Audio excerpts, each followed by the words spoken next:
नमस्कार, मैं जितेंद्र चतुर्वेदी।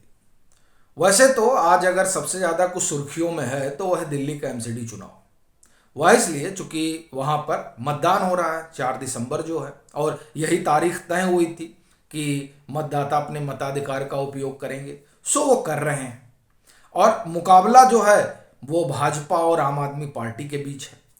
बड़ा प्रेस्टिजियस मुकाबला है ये। हालांकि देखिए, इसमें माना जा रहा है कि जो टक्कर है वो बहुत कांटे की है। अब अगर कांग्रेस कोई कांटा निकाल पाती है तो हो सकता है कि भाजपा जैसा सोच रही है वैसा हो जाए, नहीं निकाल पाती है तो आम आदमी पार्टी जैसा सोच रही है वैसा हो जाए। लेकिन जो भी होगा वो तस्वीर दरअसल शाम तक सामने आएगी। लेकिन एक तस्वीर गुजरात की भी है, और बात हम लोग वहीं की करेंगे कि वो तस्वीर क्या कह रही है। दूसरे चरण का वहां मतदान होना है, वो 5 दिसंबर को होगा। चुनाव प्रचार वगैरह थम ही चुका है, लेकिन इस बीच जो 2-3 बातें नजर आ रही हैं हम लोग चर्चा उस पर करेंगे, और बड़ी रोचक है। उसमें से एक तो यही कि जो भाजपा के प्रदेश अध्यक्ष हैं गुजरात, सीआर पाटिल, उन्होंने एक प्रेस कॉन्फ्रेंस की और वहां उन्होंने बड़ा रोचक तथ्य बताया। और वो रोचक तथ्य दरअसल चौंका भी रहा है। उन्होंने कहा कि साहब, आप लोग मत प्रतिशत देख रहे हैं और मत प्रतिशत देखकर जो है अपने अपने तरीके से बता रहे हैं, लेकिन आप नंबर्स भी देखिए। अच्छा, जब उन्होंने कहा नंबर्स देखिए तो आदमी चौंका कि सब नंबर्स में क्या है। तो बताते हैं कि 2017 में जितने लोगों ने अपने मताधिकार का प्रयोग किया था, उससे ज्यादा लोगों ने 2022 में अपने मताधिकार का प्रयोग किया, और बताते हैं कोई 10 लाख ज्यादा लोग गए। अब वो ये कह रहे हैं कि साहब, प्रतिशत में भले कम दिखाई दे रहा है लेकिन संख्या में ज्यादा है 10 लाख लोग। और फिर स्वाभाविक वो यही कहेंगे कि वो सब भाजपा के पक्ष में है। अब वो किसके पक्ष में है, विपक्ष में है, ये तो अपने आप में एक अलग मसला है। लेकिन ये एक बड़ी मजेदार बात उन्होंने अपने प्रेस वार्ता में बताई। एक और चीज जो वहां से निकल रही है, और आपने भी सुना होगा कि तमाम लोग कह रहे हैं कि देखिए, चुनाव जो है उसमें, गुजरात के चुनाव में इस बार रस नहीं है कोई। अच्छा, ये अगर आप बिहार और उत्तर प्रदेश के लोगों से पूछिए तो उनको बड़ा इसमें कौतूहल होता है कि अरे, चुनाव और रस ही नहीं है भाई। हमारे यहाँ तो प्रधानिक चुनाव में रसा जाता है, और वहाँ विधानसभा का चुनाव है और कोई रस नहीं है। ये लोग बड़ा आश्चर्य करते हैं, लेकिन फिर भी इस बात की चर्चा है और तमाम बड़े बड़े पत्रकार इसको रेखांकित कर रहे हैं। वैसे बात अगर हम आम आदमी पार्टी की करें, जिसका संभवतः खाता भी नहीं खुलेगा अगर एक आध जगह अपवाद माना जाए तो, और वो अपवाद क्यों मान रहा हूं उस पर मैं आऊंगा। लेकिन ये जो रस वाली बात है उसमें आप देखिए कि आम आदमी पार्टी ने एक तरीके से रिपल तो क्रिएट किया था, लेकिन वो रिपल चला कहाँ गया? आखिर क्या वजह हुई कि आम आदमी पार्टी को लेकर भी लोगों में गुजरात की उस तरह का उत्साह नहीं बचा? देखिए, वहां 2-3 बातें बताते हैं पत्रकार कि आखिर में क्यों कहा जा रहा है कि आम आदमी पार्टी के लिए कुछ खास यहां नहीं है।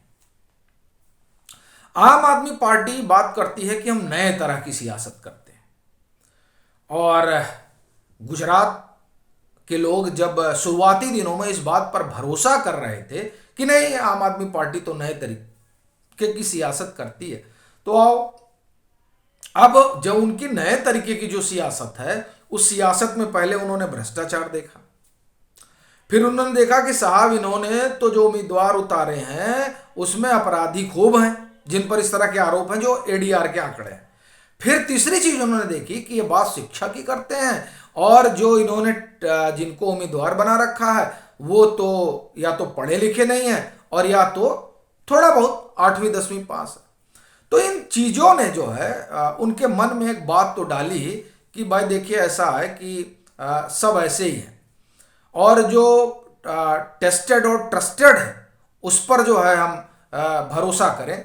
और अब इन पे क्या ही भरोसा करें, ये तो भी उठकर चले आए हैं और ये बात अलग होने की कर रहे हैं, लेकिन सब जो है मामला वही है। जिसे कहा जाता है ना कि आपने बोतल सिर्फ नहीं है जिसपे इन्होंने आपका लेबल चिपका रखा है, बाकी तो सारी बातें वही हैं। तो इस पर क्यों हम जो है अपना समय जाया करें, और जो अपने यहाँ पारंपरिक पार्टियां हैं वही ठीक है, और उसी की तरफ हम लोग बात करते हैं। एक तो ये चीज निकली। दूसरी बात आम आदमी पार्टी भले ही उस तरीके से वहां पर लोगों को अपने साथ न जोड़ पाई हो, लेकिन ये माना जा रहा है कि इसने कांग्रेस को वहां नुकसान पहुंचाया। लेकिन इतना भी नुकसान नहीं पहुंचा पाई आम आदमी पार्टी किसी को जिसमें उसको कुछ सीट मिल जाए। हाँ, वो वहां पर जिस बात के लिए आप ये कहिए कि उधम मचा रही थी, वो ये था कि उसका वोट प्रतिशत जो है वो 6 के आसपास पहुंच जाए, 6 से ऊपर चला जाए। क्योंकि जो क्राइटेरिया है राष्ट्रीय पार्टी बनने का, उसमें एक क्राइटेरिया सीटों का भी है और एक क्राइटेरिया ये है कि आप इतने प्रतिशत वोट अगर पा जाते हैं, तो उसमें देखिए 6% वोट जो है ये उनकी कोशिश है कि पा जाए। इसीलिए वो पूरा जो है एक माहौल बना रहे हैं आप।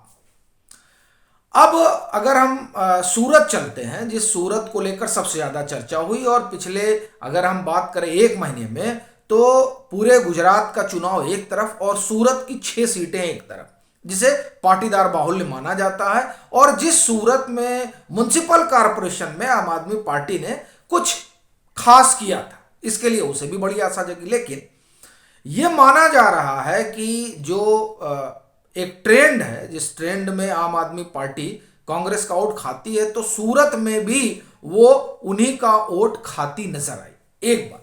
दूसरी बात, वो सूरत में भी अगर अल्पेश कथेरिया वाली सीट छोड़ दी जाए, तो बाकी और कहीं ऐसी स्थिति में नजर नहीं आती है जहां वो जमानत भी बचा पाए।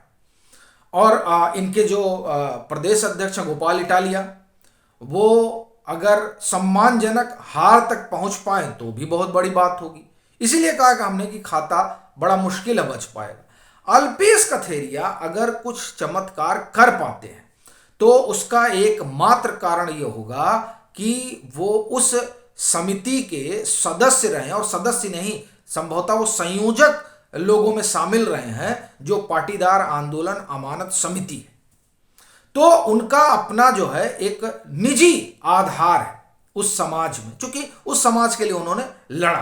तो इस वजह से अगर वो बेहतर कर पाते हैं तो वो अपवाद होगा। अन्यथा आपके लिए कुछ खास गुजरात में है, ऐसा कहना मुझे है, ऐसा लगता है कि ये गलत होगा। अब ये अलग बात है कि वो इलाज करने गए थे, लेकिन गुजरात भी कमाल का जो है राज्य है, उसने आपका ही इलाज फिलहाल कर दिया है। हाँ, ये बात जरूर है कि गांव हो या शहर हो, वहां पर उनकी प्रेजेंस जो लोग गए उन लोगों ने देखी, और चर्चा आम आदमी पार्टी ने खूब करा दी। अब उसकी वजह उनका अपना सोशल मीडिया कैंपेन भी रहा, उसकी वजह उनका अपना विज्ञापन भी रहा, और उसकी वजह पंजाब का चुनाव खत्म होने के बाद, या मैं कहूं कि नतीजे आने के बाद, गुजरात में अरविंद केजरीवाल का डेरा जमाए रखना भी रहा। इस वजह से चर्चा तो उनकी खूब हुई, और ये चर्चा का ही परिणाम है कि पूरे गुजरात में 182 सीटों पर आपकी बात होने लगी। यहां तक कि जनजातीय समाज में भी आम आदमी पार्टी ने एक तरह से घुसपैठ की, सेंधमारी की।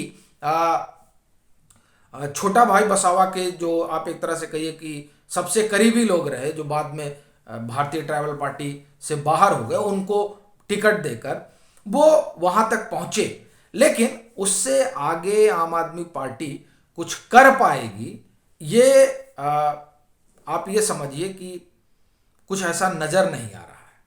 हाँ, जमानत बच जाए, जो 2017 ना दोहराया जाए, अगर ऐसा आम आदमी पार्टी कर पाती है तो उसके लिए ये बड़ी बात हो।